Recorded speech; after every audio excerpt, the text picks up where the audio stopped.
Poursuite du tirage pour la fête des mères, voilà. Donc, voilà, j'en étais où je disais que la tour, voilà, donc, la carte de la tour où justement il fallait avoir jonglé avec ce que l'on a dans les mains, hein, savoir jongler avec ce que l'on a, savoir se sortir de cette situation-là, puisque je disais, voilà, la tour correspond à la tour dans le tarot, où ça parle de changement, et qu'on va avoir nos bases qui vont sur lesquelles on avait fondé notre vie, qui vont se disloquer un peu, hein.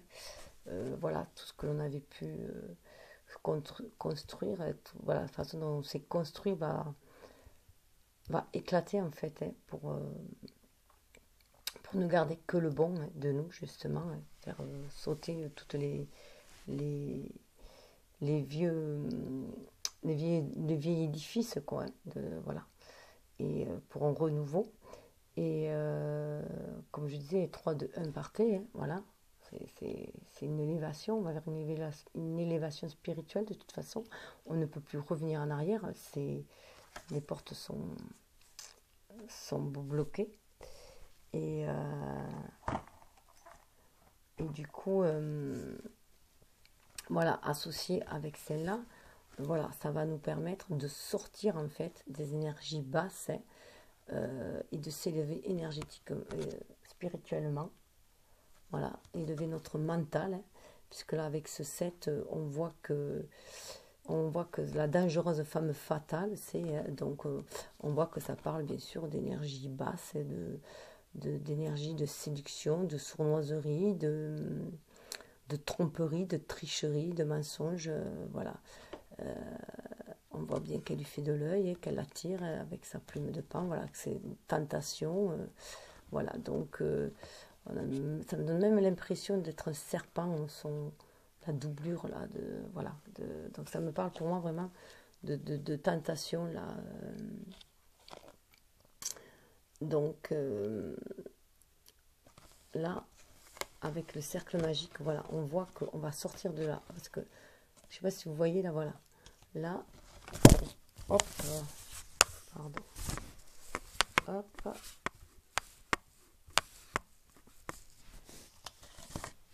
voilà. Alors pour moi, cette femme là fait vraiment penser au diable là, voilà. En plus le diable là, il a un bâton, lui il a 2 bougies, elle a 2 épées, hein. Voilà, qu'elle compte peut-être bien, des flèches qu'elle compte bien envoyer à monsieur, hein, pourquoi pas, voilà, pour le piquer un peu, et le piquer à sa dame, hein, justement. Et là voilà, on voit là, c'est sur ce cercle là, ça parle de hasard et de magie, hein. Donc là c'est une sorcière qui fait des rites maléfiques par contre, hein, qui s'est associée au diable.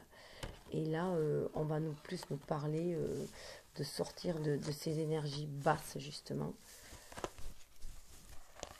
et donc de sortir de ça, de là, ce cercle vicieux d'énergie basse, si je peux dire. Alors j'ai un problème, ça ne veut pas tenir, voilà, hop, oh, vraiment, il faut que j'ai remis à recharger, alors du coup, voilà, j'ai le fil qui me gêne. Donc voilà, donc c'est vraiment, avec ce 7, c'est sortir de là. 16 en plus, ça fait 6, ça fait 7, hein, donc on revient à 7 aussi, hein. Voilà, donc on retrouve 7 là. Et 9 et 3, ça fait 12, hein, 12, donc c'est avoir une autre vue en fait, voilà. Une autre vue, autre chose, une autre vue d'angle, et 3, ça va aller vers beaucoup plus de créativité, vers la Trinité, vers le divin, plutôt que de rester dans ces énergies, par contre, néfastes de la magie. C'est plutôt de la magie noire, voilà, qu'elle alimente là dans son foyer. Donc c'est sortir de ça, sortir de cette part d'ombre en fait, de ces énergies basses, ces énergies toxiques, de toutes ces malversations. Je suis vraiment désolée, mais je vais absolument finir cette vidéo. Voilà, donc là ensuite on voyait qu'après on avait, une fois que on allait renverser tout ça, sortir de ces énergies maléfiques, ces énergies toxiques, ça parle aussi d'énergie tierce, de relations tierces, voilà, de relations de tromperie, pour dire ce qui est, donc d'énergie diabolique. Voilà, on va retrouver une pureté d'âme, et une certaine divinité. Et là, avec cette petite fille rose, comme je disais, c'était retrouver notre magie, notre pouvoir magique, mais bienveillant. Hein. Et elle est guidée par la petite étoile là, elle est guidée par son étoile, voilà, elle est guidée par le divin hein, aussi, et elle croit en ses rêves, voilà, reconnecter à ses émotions, à ses rêves, pour dissiper aussi les nuages derrière, hein, et trouver l'harmonie avec ces 6 poissons. Et là, bien sûr, on a le 5. Et si vous regardez le 5, ça fait un V, hein, ça fait comme le valet, le V. Donc voilà le point commun aussi. Donc là, c'est bien sûr se reconnecter avec le valet de coupe. Ça parle aussi d'une certaine innocence, d'une certaine immaturité un petit peu aussi. C'est ce qu'on retrouve aussi dans cette carte-là, d'immaturité et d'innocence. En tout cas, on se reconnecte à ces émotions pures. Voilà, et ces émotions innocentes et ces émotions pures, et ça parle de renouveau. Et là, pour moi, c'est vraiment se reconnecter à sa spiritualité, à son âme, avec ces cartes-là. Et agir dans la matière en ayant consulté son âme maintenant. Voilà, sa part spirituelle, son âme, en suivant son intuition. C'est cette intuition qui va nous permettre de nous stabiliser dans la matière, d'ancrer les choses avec une connaissance, voilà, une connaissance du cœur, la connaissance du cœur. Voilà, être guidé par le cœur, il a le bâton au cœur là. Et être guidé par le cœur, par notre intuition, c'est ce qui va nous permettre d'ancrer les choses dans la matière et de passer, voilà, avec cette énergie yang, hein, pour moi, le marron là, d'ancrage, ancrer cette spiritualité dans la matière. Et du coup, ancrer nos rêves, aussi ce que l'on désire, pour trouver de l'harmonie. Et voilà, et donc là, ça revient aussi l'immaturité et l'innocence. Pareil, on fait vraiment penser à cette carte-là. Mais on nous dit aussi que pour briller, on voit le soleil derrière. Hein. Donc c'est aussi ancrer les choses dans la matière, amener le soleil, sortir du brouillard, hein. Du brouillard, de la noirceur.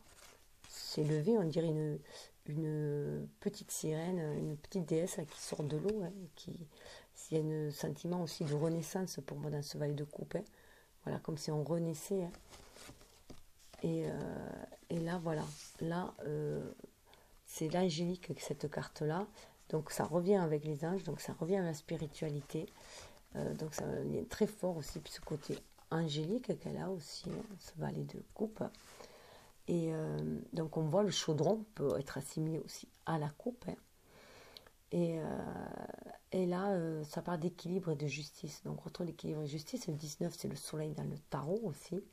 Donc pour faire retrouver cet équilibre-là, hein, cette justice-là, cet équilibre-là, voilà, il faut se reconnecter à son innocence, à son âme, à son âme, mais faire preuve aussi en même temps de maturité. De maturité en fonction des expériences de nos vies, justement, hein, des expériences que l'on a vécues. Donc nous relier à cette sagesse, en fait, spirituelle. Cette innocence va nous permettre d'avoir beaucoup plus de sagesse dans la matière, d'agir avec sagesse. Voilà. L'innocence de notre jeunesse transformée en une sagesse, mais grâce à notre maturité en même temps. Donc voilà. Et notre carte là, du monde, où on disait que dans ce jeu-là, il fallait sortir de notre bulle, aller vers le monde. Voilà, s'exprimer, sortir de sa zone de confort pour retrouver sa place dans ce monde-là. Voilà ce qu'on nous dit là. Là, ça nous parle de frivolité, fatuité. Là aussi, ça nous dit qu'il faut sortir de cette frivolité, sortir de cette superficie, d'être superficiel aussi. Hein, parce qu'on a le grenat, voilà, qui nous amène. Le grenat, normalement, parle de créativité, de fertilité. Et le grenat, c'est une carte très protectrice, une pierre protectrice, justement pour créer dans la matière. Donc, ce qu'on a vu, on nous a demandé de créer. Voilà, on avait demandé de créer dans la matière. Hein. Notre âme nous a dit ça, notre enfant intérieur nous a dit ça. Et d'ailleurs, de suivre le petit scarabée, là, pour tisser notre toile, tisser notre toile, participer à la toile universelle, hein, et à cette trame universelle, et donc créer nous aussi. Et là, on l'a en l'envers, donc pour moi, c'est pareil, ça, en lien avec le 4, un peu comme dans le 4 de bâton, justement, qu'il y avait. Voilà, où on nous demande de sortir de cette frivolité et de cette suffisance à soi-même, fatuité, c'est la suffisance à soi-même. Donc sortir de cette suffisance à soi-même et d'aller vers les autres pour créer et être fertile. Et c'est pour ça qu'on a cette carte-là, dans la matière. C'est la fin d'un cycle aussi, et on va aller vers les autres. On va les trinquer avec les autres. On va mener notre couple avec les autres, on va les trinquer. Et là, c'est vraiment une famille. Là, on voyait la maison, là. Mais là, vraiment, on n'est plus seul dans cette maison. On n'est plus seul, on est en famille.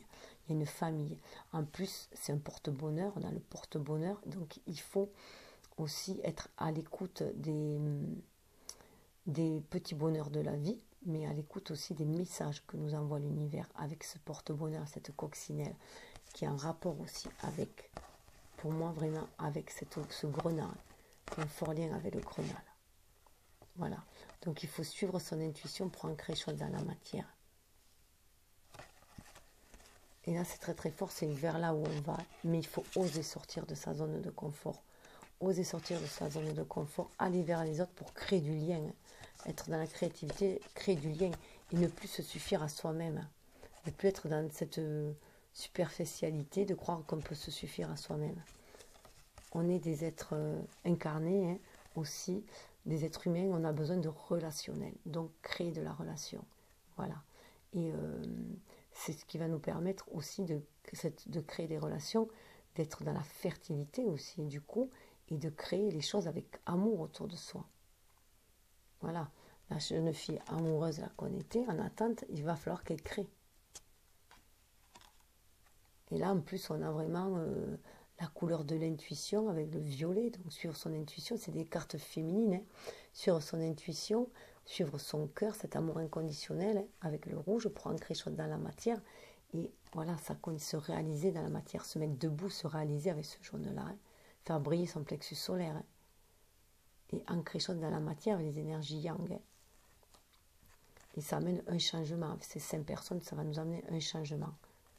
Aller trinquer avec les autres. Il faut sortir, aller avec les autres. Et suivre les signes aussi. On voit les messages de l'univers.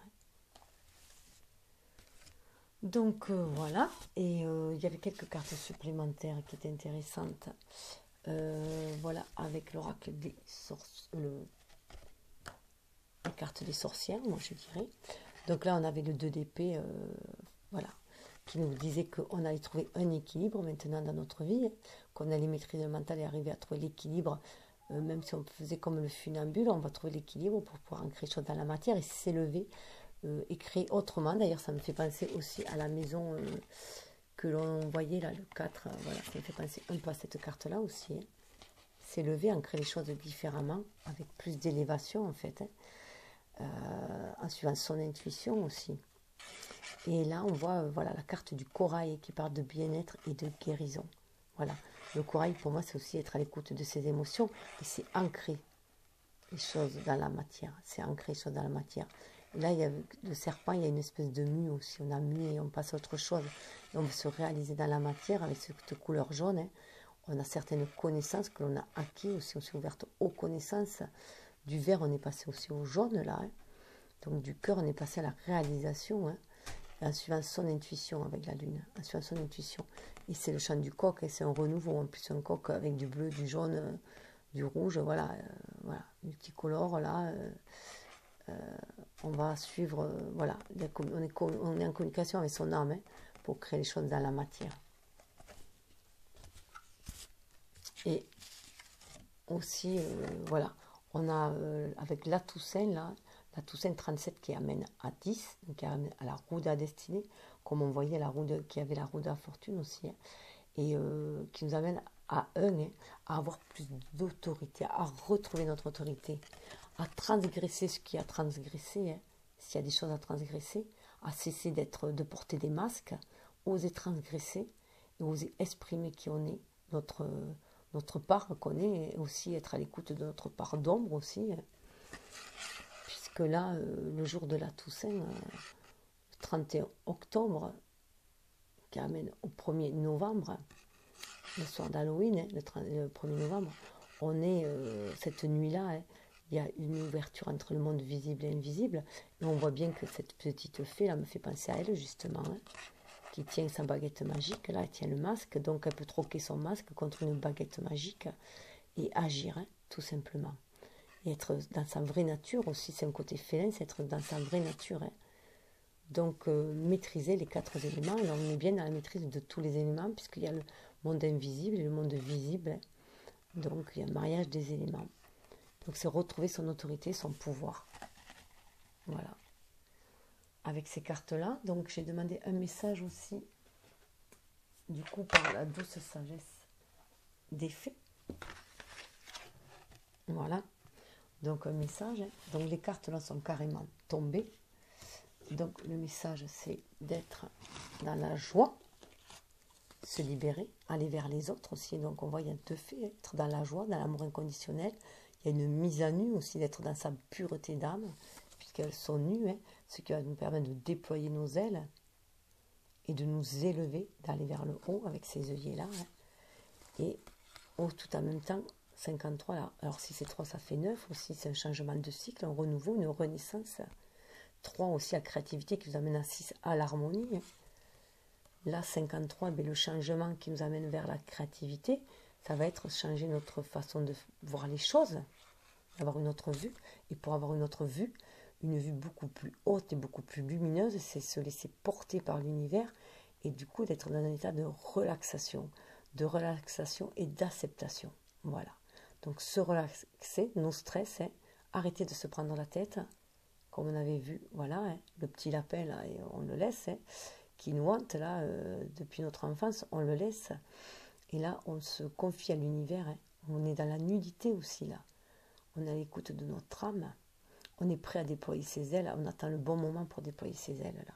5 et 3, ça fait 8, c'est se reconnecter à sa destinée aussi avec 8, à son âme, être dans cette éternité et dans cette mission d'âme, et c'est être bien aligné, terre et ciel aussi, bien centré. Là on voit qu'on est sur une herbe, donc on est reconnecté à la terre, mais on est en haut, en hauteur, et on est à l'écoute du ciel, à l'écoute de notre âme. Et tout ça dans un état de relaxation qui va nous permettre de réaliser nos rêves, d'être beaucoup plus léger aussi, de se sentir beaucoup plus léger, de surfer sur la vague, sauf que là, on plane, on surfe sur les plumes de notre âme, donc c'est elle qui nous amène, notre âme nous allège, on a allégé aussi notre poids parce qu'on s'est confié à l'univers. Et là, on est prêt à décrocher la lune pour se réaliser dans la matière, réaliser nos rêves. 55, c'est vraiment un changement, un fort changement qui nous amène à 10, on revient à 10, à la roue de la destinée et à 1, à notre unicité. Voilà, on est prêt à réaliser nos rêves. Et tout cela, alors, attendez, oui, les cartes. Alors, je voulais juste vous lire la joie. Oh punaise, je ne vais pas y arriver à cette vidéo. La joie. Réjouissez-vous de la beauté, de la grâce et de l'abondance qui sont en vous et dans votre monde. Dansez, jouez, faites la fête, amusez-vous et emplissez votre vie de joie. Fêtez et partagez votre joie avec d'autres. Voilà. En plus, ce sentiment de joie, de fête me fait penser vraiment à la Saint-Jean, au feu de la Saint-Jean aussi. Donc à mon avis, au niveau de la Saint-Jean, au niveau du printemps, il va vraiment un renouveau là. Au niveau de l'été, il va y avoir un nouveau cycle et je pense que ça va être très très fort. Au niveau de la carte de la relaxation, relaxez-vous, revenez au calme, soyez tout simplement vous. N'avez pas besoin de faire quelque chose. Prenez une tasse de thé avec des amis, allongez-vous dans l'herbe et regardez les nuages, ou encore prenez un bon bain moussant, relâchez tout. En plus, dans les nuages, on peut y voir des signes aussi de l'univers. En tout cas, voilà, la tête dans les nuages, on peut accéder à nos rêves. Rêvez, imaginez, trouvez ce qui vous tient à cœur et choisissez ensuite un rêve pour en faire un objectif. Parce qu'il ne s'agit pas de toujours planer, on l'a bien vu, hein. Il fallait redescendre sur terre. Les rêves auxquels on donne forme et énergie deviennent des objectifs. Avez-vous un rêve qui vous ferait plaisir? Laissez-le devenir réalité. Et sous le deck, on a donner et recevoir. On voit qu'on est encore dans la nudité, qu'on est prêt à s'élancer vers un renouveau, vers autre chose. Hein. Donc là, on est dans le donner et recevoir avec 22 maître nombre hein, qui nous guide et qui va nous amener vers la stabilité, vers le 4. Donner et recevoir est notre nouvelle façon d'entrer en relation avec les autres, de suivre notre intuition, d'aller vers l'amour inconditionnel, beaucoup plus de pureté, d'être voilà, avec les pensées, là, les pensées violettes, c'est vraiment de la spiritualité aussi pour moi. Et offrir cet amour inconditionnel dans cette relation, donner et recevoir, hein. Être aussi, ouvrir les bras pour le recevoir aussi. D'être, c'est pas une attente passive, hein, c'est une attente où on déploie des énergies. 5 et 2, ça fait 7, hein. Ça amène à beaucoup plus de spiritualité. Donc voilà, hein, ce qui va nous arriver, c'est donner et recevoir dans de nouvelles relations, ce qui va nous amener à de la gratitude. Être dans la gratitude, dans la réceptivité. 3 et 2, 5, ça va nous amener à un changement. On va être dans la créativité, on va être dans une énergie yin 2, hein, et pouvoir absorber cette richesse intérieure, hein, cette abondance que l'on sent aussi, hein, que l'on va sentir, faire briller notre plexus solaire, notre plexus sacré, réaliser nos désirs, et être dans la gratitude, dire merci à l'univers. C'est ce qui va nous arriver dans le futur, où on va pouvoir s'élancer. Voilà, s'élancer. On le voit, là, on est là, on est dans le donner et recevoir, on est prêt à s'élancer, à prendre son envol, et là on s'envole.